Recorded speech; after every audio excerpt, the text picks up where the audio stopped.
Pemirsa, pagi-pagi buta KMP Parama Kalyani kandas di Pelabuhan Padang Bay. Kapal yang berangkat dari Lembar, Lombok tersebut membawa 176 penumpang dan 1 penumpang pasien rujukan luka bakar.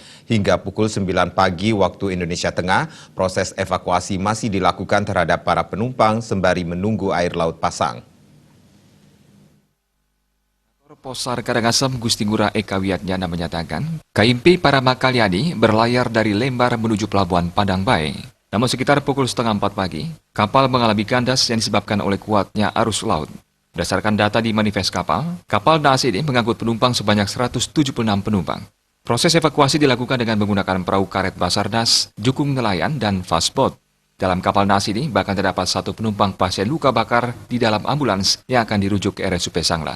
Kandas di Pelabuhan Padang Bay sekitar pukul setengah 4 pagi, kandas karena terdorong sama arus yang kuat demikian. Penumpang 176 di manifest, untuk saat ini setengahnya sudah dievakuasi dari kapal dari rubberboat dari Basarnas, kemudian dari fastboat Eka Jaya, kemudian dibantu juga sama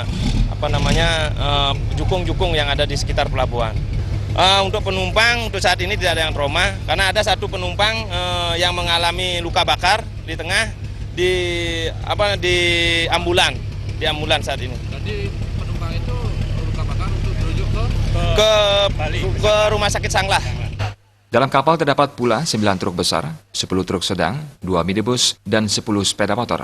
Evakuasi dari tim SAR gabungan yakni KSOP, KPLP, Pol Air, dan Polsek Padang Bay. Penanganan diupayakan dengan olah gerak kapal sembari menunggu air laut pasang sehingga memudahkan kapal bersandar ke dermaga. Setelah bersandar, pengecekan dilakukan terhadap teknisi kapal terkait kondisi kapal.